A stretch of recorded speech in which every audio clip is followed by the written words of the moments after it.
guys, thank you so much for joining us. My name's Janii. And I'm George. And welcome to this workshop for clinical psychology. Yeah, and as A-level psychology students ourselves, next year we're going to be looking at university applications and around the subject. It's really a great opportunity for us to sort of look and gain more insight into this branch of psychology and the subject, but also for you guys as well who are studying psychology at GCSE and maybe are looking to take it further yourselves. So without further ado, we'd like to pass over to Sophie, Rebecca and Liz, who will give us a bit more information about their journey, studies and passions within clinical psychology. Thank you all for coming today to this webinar. So you want to be a clinical psychologist, and this is being presented by members of the Increasing Access Committee at King's College London. So we'll introduce ourselves a little bit first. So my name is Sophie Mulhall. I'm a trainee clinical psychologist at King's and I work in South London. Hi, I'm Rebecca Cockburn. I'm also a trainee clinical psychologist working in this area. Hi everyone, my name's Liz and I'm also a trainee clinical psychologist and I work with Sophie and Rebecca. Great, so yeah, we'll be taking turns throughout this presentation and we hope that we'll kind of cover about 15 minutes, which will leave plenty of time for all your questions at the end. And we'll be covering a bit about what is clinical psychology, what it isn't, what is involved in the role, and a little bit about what you can be thinking about if this sounds like something you'd really like to get into. And I know that if you have lots of questions, I think they'll be asked via the Q&A through your teachers at the end. So just really hold on to them as they come up. Yeah, I'll move over this. And I suppose just a disclaimer, today we're going to be talking about clinical psychology and what that is, but there's so many other psychology careers if you're interested in mental health and behaviour. So that we can't really answer many questions about that because that's not our expertise, but it's something for you to be considering, whether that could be educational psychology, sports psychology, working with businesses, working with the brain, doing a lot of neuroscience, but we are clinical psychologists and we'll make sure to say what that is in a few minutes. And one thing that we just are really keen on is that we are all members of an Increasing Access Committee at King's, which we really want. Basically what we do is we go out and speak to a lot of young people all across South London and to tell them about clinical psychology and to let you know anyone can be a clinical psychologist. And we would say this because at the moment, and maybe as you can see from what's presenting, a lot of clinical psychologists unfortunately are white and female. We're a very female-dominated industry, so we want to say no matter your gender identity, sexual identity, your race, your culture, whether you're disability or whether you have lived experience, whether you've experienced mental health difficulties yourself, anyone can be a clinical psychologist. That doesn't rule you out of anything. So we'll continue on. I'll hand over to Rebecca, I think. Yeah, so I guess probably you're wondering what on earth is clinical psychology anyway. So Sophie, if you want to move us on, there are three main elements, I guess, that make up clinical psychology and make this branch of psychology different to other similar roles. We talk a lot about being something called a scientist practitioner, so that we have that we work practically with people, but we also have that element of a scientific background. And we'll talk about all of this in more detail, but essentially, clinical psychology is made up of clinical work, which you might think of mostly as working as a therapist with people. That might be face-to-face, it might be online, working with people coming in to see you in a clinic. Some of you may have been to CAMS before, so like in that kind of way, or going out to people at their homes, at schools, working with people on wards sometimes. That can all look really different. Research is another really big component of clinical psychology. So doing projects ourselves, publishing the findings from work that we do, and kind of using the evidence from research to inform what we do clinically with people so that our therapy we know that it's helpful and we're doing the right thing with people. And then lastly, leadership is also a really big component. So that might be supervising other people earlier on in their psychology careers. It might be kind of taking a lead in teams. So we work with lots of other people like nurses, doctors. We might kind of take a bit of a lead on things with them. And then even all the way up to things like policy and guidelines and kind of helping make the laws around people getting the kind of treatment that they need for mental health problems. And leadership, as you could probably imagine, also feeds into that work as a therapist and that work in research. So the three really kind of complement each other well, I'd say. So I guess you may have got some kind of ideas yourself already about what psychology is. And I think what you can see on this slide is quite a common idea. You know, there's lots of stereotypes around coming and lying on a couch and having people fix your problems, but hopefully you're starting to see, and we'll hear more about, actually psychology is really different to that, and it's much more than this as well. And probably also helpful to shed some light on what clinical psychology isn't. So we're not involved in prescribing medications. Our kind of doctor colleagues with medical training take more of a role in that. Unfortunately, we don't have a magic wand to wave to kind of take people's difficulties and problems away, but we kind of try and work creatively around how we can help people with the problems that they bring. We also don't make decisions about giving people diagnoses or labels. Again, that's kind of our other colleagues we work with who might take more of a lead on that. And we kind of work a little bit differently to try and understand what's going on for people. And unfortunately, we are not seers of the future or mind readers. Again, lots of people think, psychologists, we can read your mind. It sounds like it might make our job easier, but probably on the whole, it's best for everyone if we can't do that. So Liz is going to tell you a bit more about the clinical side of the work we do. Thanks, Rebecca. So as Rebecca said, clinical psychology combines a lot. There's a lot that we do, and hopefully we'll kind of cover some bits of that in a bit more detail here. And one of the things is clinical work, so working as a therapist and providing therapy to people.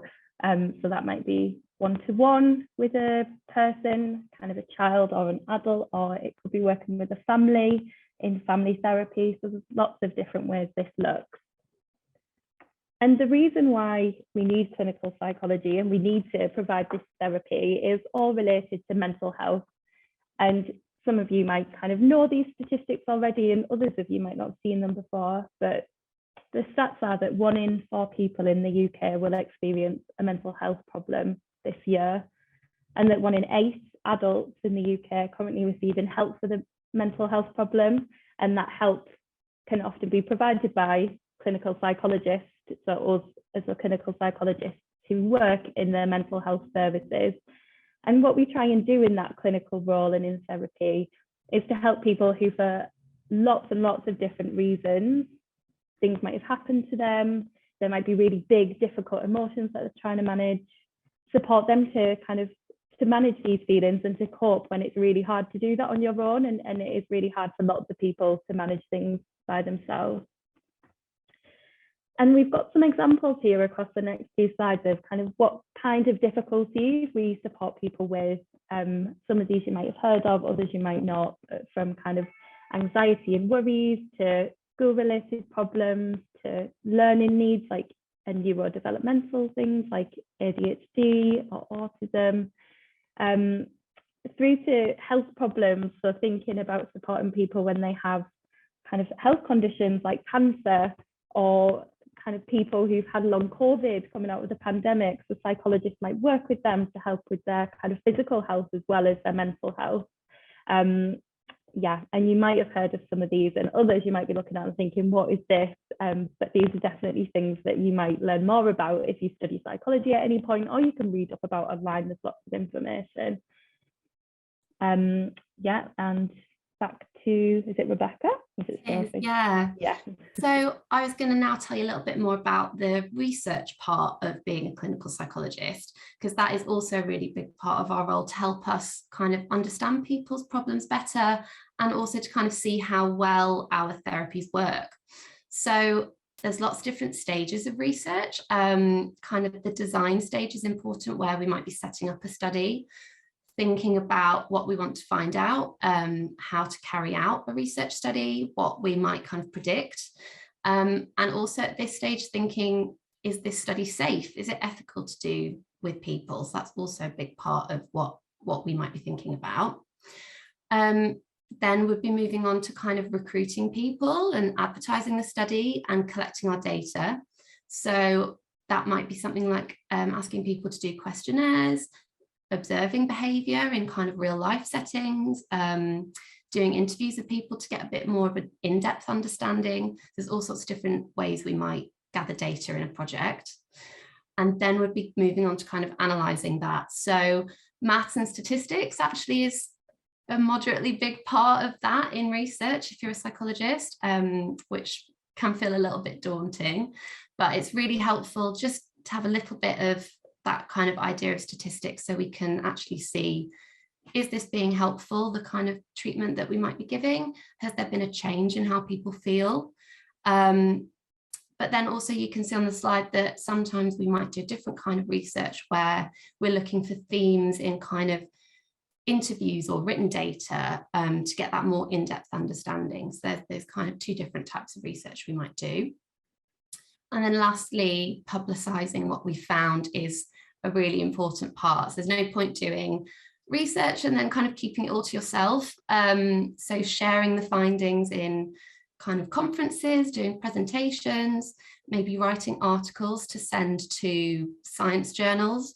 And then sometimes you might see the findings of psychological research in the media and in the news. So that's also a really big important part. And research is actually a really exciting area to be in sometimes because there's all these kind of new developments and innovations. So researchers now are often using kind of programming and coding, creating apps to kind of deliver therapy in a more real life setting or on the go that people can do on their phones. One example is kind of doing avatar therapy. So creating for people that hear voices, there's been a really cool study on kind of making your voice into a kind of real life avatar on a screen, and it can kind of really help with just making that voice feel a little bit less scary and intimidating. Yeah, so all sorts of stuff going on. I'll hand over to Sophie to tell us a little bit more. Sorry, so I'm just realising how quickly this time goes, so I'll do this next bit. We wanted to give you a bit of a flavour, and we can ask in the Q&A, we're happy to answer more questions about this, but just a bit about what it's like to be a clinical psychologist. And I think we say we all love our jobs. I'd say that's most of the time that we do. And I think it's one reason is because we support so many different people, whether that's from children to teenagers to adults to older adults, working with families, working in hospitals, working in care homes, working in prisons, working in the community.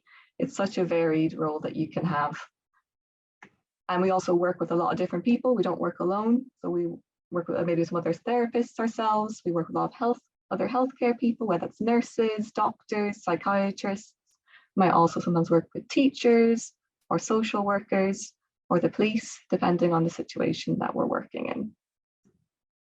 And quickly to Liz, I think, for here. Yeah, and before we go on to answering questions, which we're really looking forward to receiving, so we can see what you're interested in and how we can help with that, we wanted to kind of give some information about how you would become a clinical psychologist. And we're really aware that you're in year 7 to 9, so you might not be thinking about like degrees and jobs and stuff that far ahead. But just so you know that at the core of it is having an interest in working with people, and you need to get kind of GCSEs and then A-levels, and that doesn't necessarily have to be in psychology as well. You don't have to do a psychology A-level to go on and be a psychologist.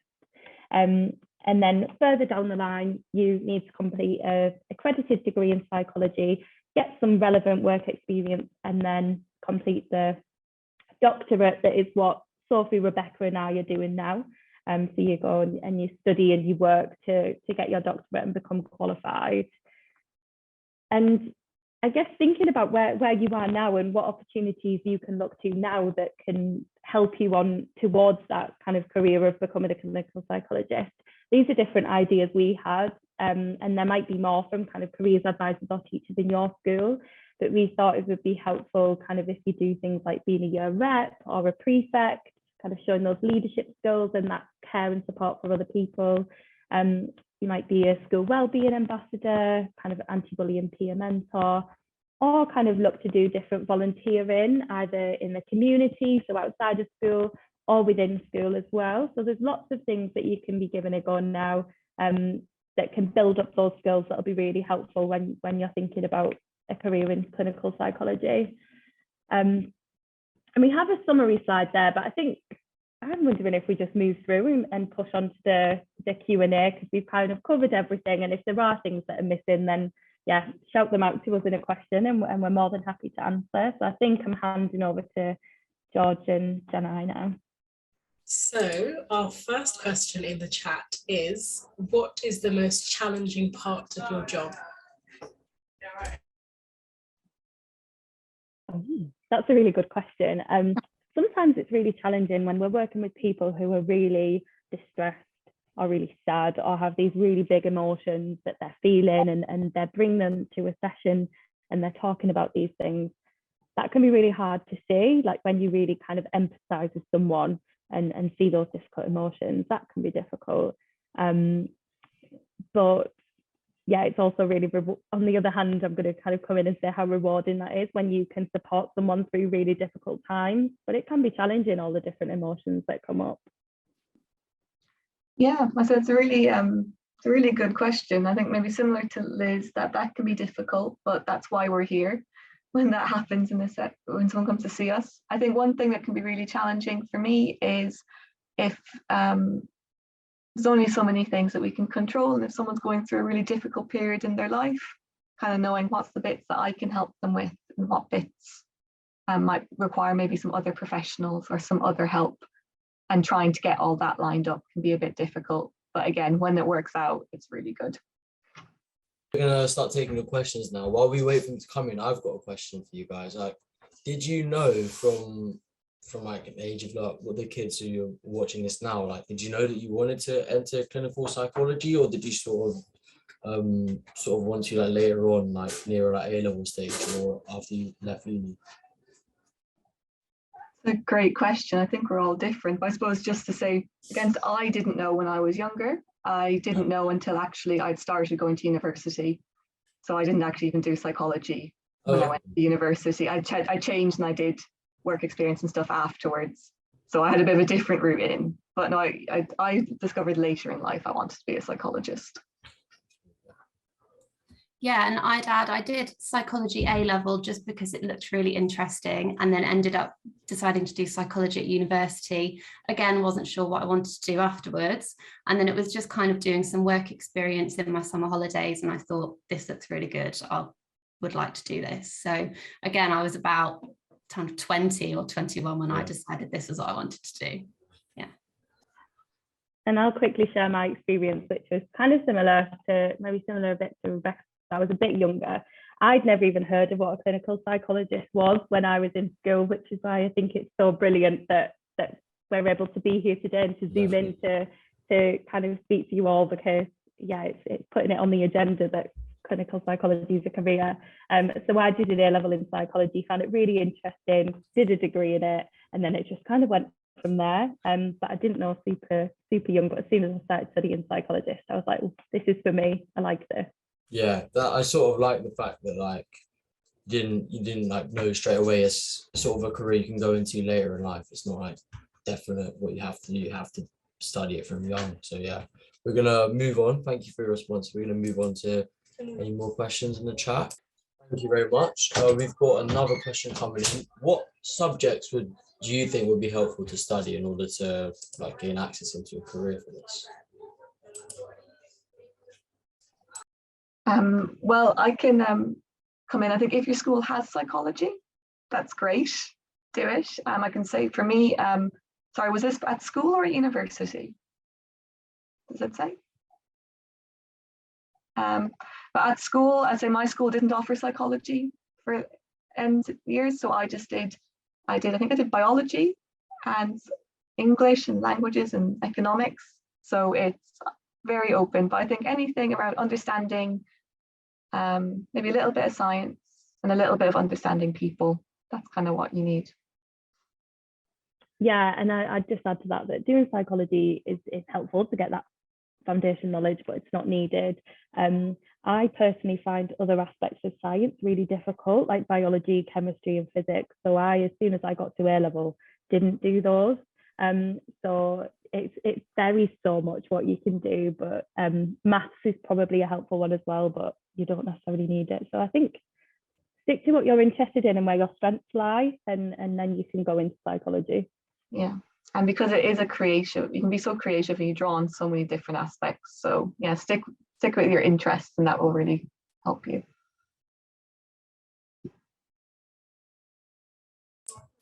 Thank you very much, Sophie and Liz.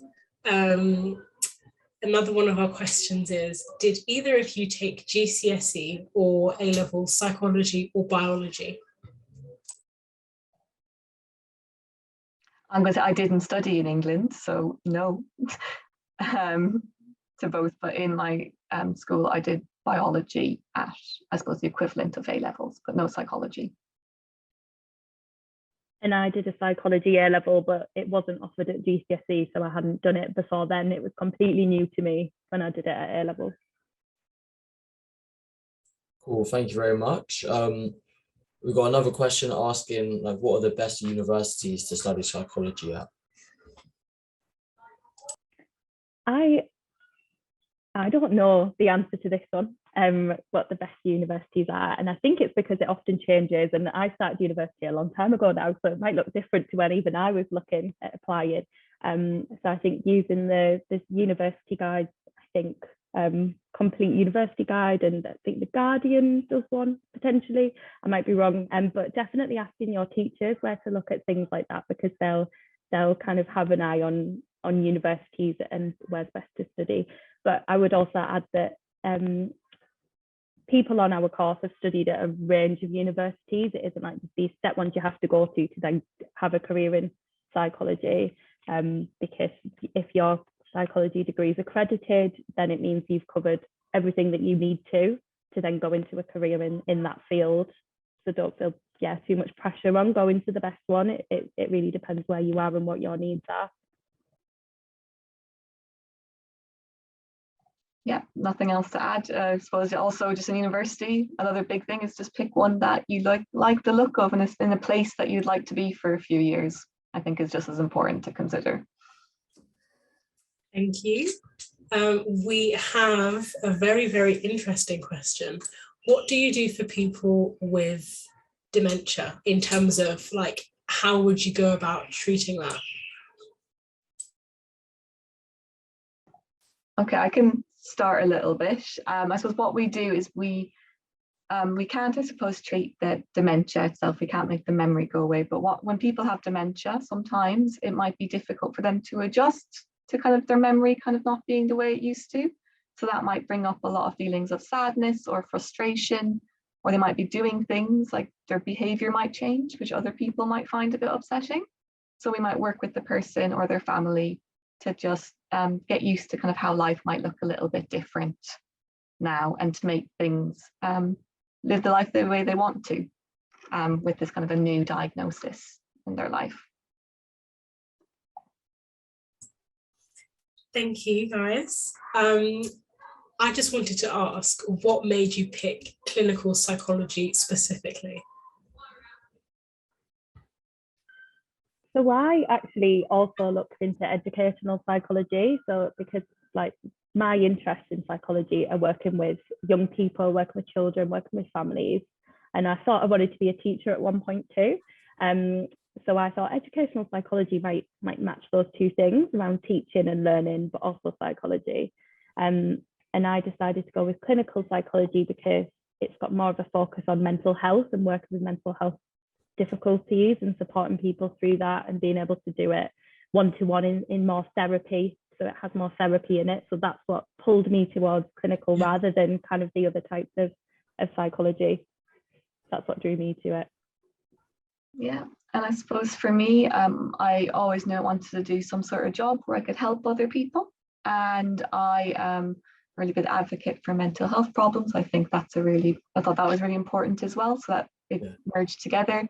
And also I did a lot of research before I came into this role. So I also like that I can use those research skills and find out and solve new problems at the same time, which what clinical psychology allows me to do.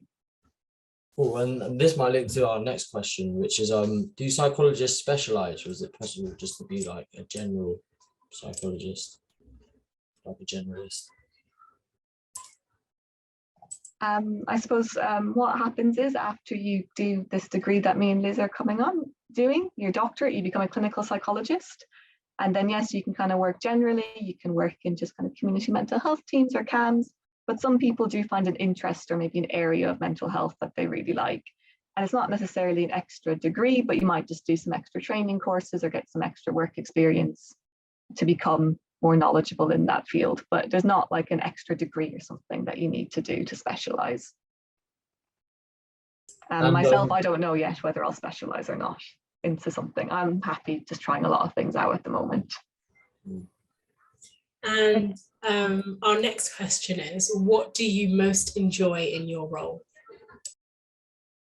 I think I really like talking to people and listening to people and hearing about people's lives and their stories and what they've been through, and also like working with someone and seeing their strengths and understanding their personality. I think it's that's my favorite part of the job. I think it's such a privilege to work with people and to support people and to kind of be there in their corner, on their side, on their team to help them out. That's the best part of the job for me. Yeah, couldn't say it better myself. I think I really love those beginning sessions with someone when you first start to meet someone, and building that relationship together, and making them feel that they're in a space that they feel safe to open up and to figure out what they really want help with. I think that's a really interesting part I find right at the beginning, maybe of starting therapy with someone.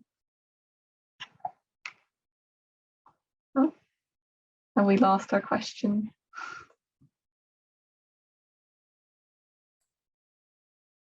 Okay, so there's one more question in the chat there. Do you or can you study medicine at university before going on to be a psychologist? Yeah, I would assume yes. I can kind of see you're nodding, Sophie. You could do that and then do a master's in psychology that's accredited and convert. So you could do medicine first, but often what people do when they do medicine is they then specialize in psychiatry. So they do psychiatry rather than psychology. And I don't know how much, if there's been any talks on that as a career or how much is out there, but that's when people tend to do medicine. But I think if you did medicine because you're really interested in it, but then thought, oh no, I want to be a psychologist, you could absolutely do a accredited master's to convert to psychology and go into it as a career. I'm pretty sure on it, but I don't know if I'm 100% right. But yeah, it's something that maybe you could ask teachers to look into that for you and see if they can find out the answers to that as well.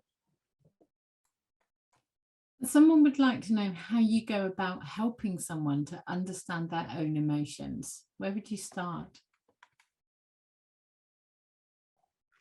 Oh, this is a really big question. I suppose that's kind of why a lot of people might come to us. And we have a lot of different ranges.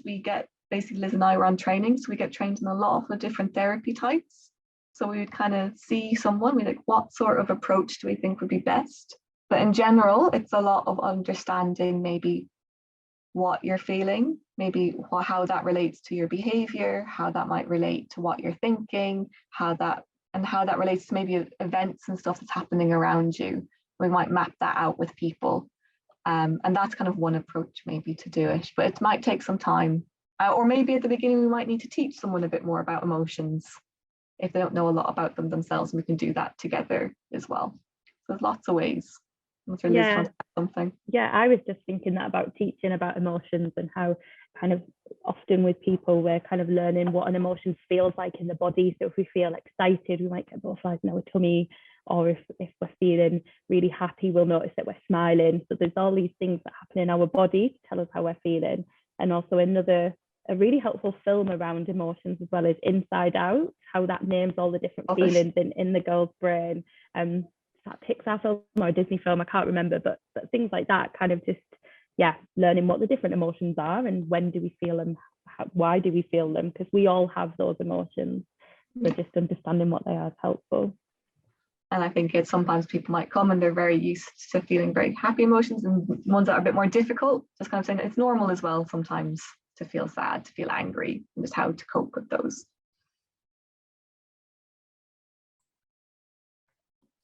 Now, I think we've run out of time for questions, but I think our questioners might be just coming back into the room. And yeah, they are back with us now. So I'll ask them just to do thank you and a finish off. Okay, George and Janii.